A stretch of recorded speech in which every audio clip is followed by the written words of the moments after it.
वैसे तो पीएम मोदी की शॉल के लिए दीवानगी किसी से छिपी नहीं है, लेकिन शायद ही कोई पुरुष प्रधानमंत्री रहे हों जिन्होंने विदेशी दौरे पर इस तरह से शॉल का इस्तेमाल किया हो।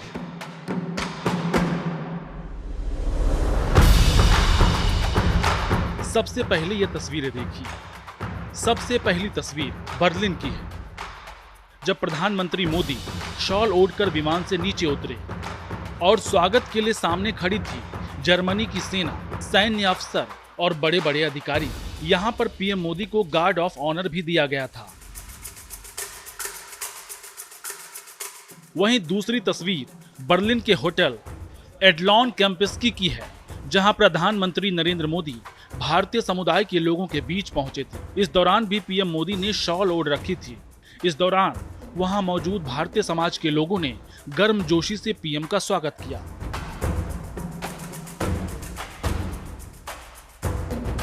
अब यह तीसरी तस्वीर देखिए, जो डेनमार्क के कोपेनहेगन की है, जहां पीएम मोदी ने किंगडम ऑफ डेनमार्क की महारानी मार्गरेट द्वितीय से मुलाकात की। इस दौरान भी पीएम मोदी शॉल ओढ़े नजर आए। महारानी ने पीएम मोदी का भव्य स्वागत किया।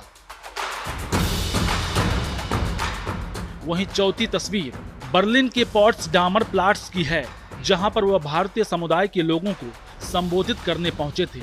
यहां पर भी पीएम मोदी ने शॉल ओढ़ रखी थी।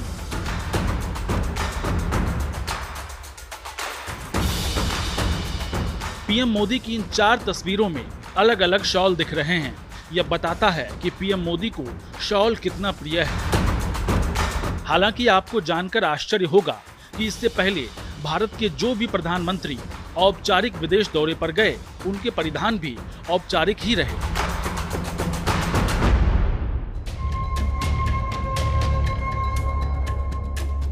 भारत के पहले प्रधानमंत्री जवाहरलाल नेहरू अक्सर विदेशी दौरे पर अचकन यानी कि बंद गले के कोट जैसी पोशाक और पैजामा पहना करते थे या फिर कोट पैंट पहनते थे।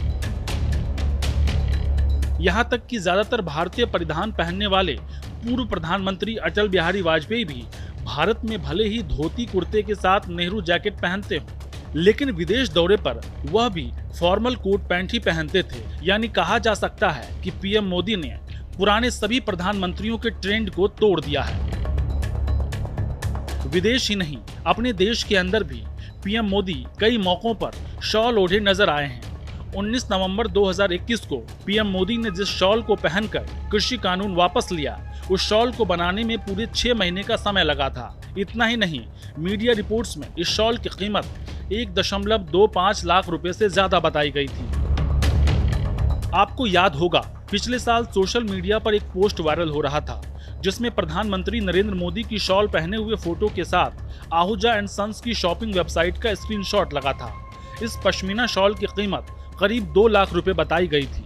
हालांकि बाद में पता चला कि पीएम मोदी को यह शॉल बिहार विधानसभा स्पीकर विजय कुमार सिन्हा ने सम्मान देते हुए पहनाई थी, और वह शॉल बिहार की प्रसिद्ध मधुबनी डिजाइन थी, जो किसी भी शॉल, साड़ी या दुपट्टे पर बनाई जाती है। समर्थकों का मानना है कि पीएम मोदी इस तरह से पूरे विश्व में भारतीय शॉल की एडवर्टाइजिंग कर रहे हैं, यानी कि प्रचार कर रहे हैं। वहीं विरोधियों का मानना है कि पीएम मोदी का ध्यान काम से ज्यादा परिधान पर होता है। डेनमार्क की प्रधानमंत्री मेटे फ्रेडरिक्सन की फोटो शेयर करते हुए कई लोग कह रहे हैं कि पूरे मुलाकात के दौरान प्रधानमंत्री मोदी अलग अलग कपड़ों में दिखते रहे, जबकि मेटे फ्रेडरिक्सन एक ही कपड़े में रही। हालांकि यह सच है कि प्रधानमंत्री मोदी ने कई विदेशी राष्ट्राध्यक्षों को शॉल भेंट की है। शुरुआत यूरोप दौरे से 4 मई को पीएम मोदी ने अपने स्वीडिश समकक्ष मैगडेलेना एंडरसन से मुलाकात की और उन्हें कश्मीरी पश्मीना शॉल भेंट की। इससे पहले साल 2019 में पीएम मोदी ने चीन के राष्ट्रपति शी जिनपिंग को हाथ से बनी रेशम की एक बड़ी शॉल भेंट की थी। शॉल में सुनहरे रंग के जरी के काम से शी की तस्वीर बनाई गई थी और इस शॉल की पृष्ठभूमि चटक लाल रंग की थी। मोदी ने मामल्लापुरम में शी को यह शॉल भेंट की थी। वहीं साल 2015 में प्रधानमंत्री नरेंद्र मोदी जब पाकिस्तान की सरप्राइज विजिट के दौरान लाहौर पहुंचे, तो उन्होंने नवाज शरीफ की पोती मेहरुनिसा को इंडियन ड्रेस तोहफे में दी, जबकि शरीफ की मां को वो शॉल देकर आए थे। इसके अलावा साल 2017 में पीएम मोदी जब अमेरिका दौरे पर गए थे तो तत्कालीन राष्ट्रपति डोनाल्ड ट्रंप की पत्नी मेलानिया ट्रंप के लिए जम्मू कश्मीर और हिमाचल प्रदेश की हाथ से बनी शॉल लेकर गए थे। हालांकि आपको यह जानकर आश्चर्य होगा कि पीएम मोदी जिस शॉल को पूरी दुनिया में भारतीय परंपरा का हिस्सा के तौर पर पेश कर रहे हैं, दरअसल वह शब्द भारत का है ही नहीं। शॉल को भारत में दुशाला भी कहा जाता है। माना जाता है कि यह शब्द कश्मीर से लिया गया है, लेकिन इस शब्द का मूल ईरान के एक शहर हमादान से है। जानकार बताते हैं कि सईद अली हमदानी ने भारत में शॉल बनाने की कला शुरू की थी। मीर अली हमदानी 14वीं शताब्दी में लद्दाख आए थे। यहाँ पर उन्होंने पश्मीना बकरियां देखी और लद्दाखी कश्मीरी बकरियों के फर से मुलायम ऊन का उत्पादन शुरू किया। मीर अली हमदानी ने कश्मीर के राजा सुल्तान कुतुबुद्दीन को इस ऊन से मोजे बनाकर उपहार स्वरूप भेंट किया।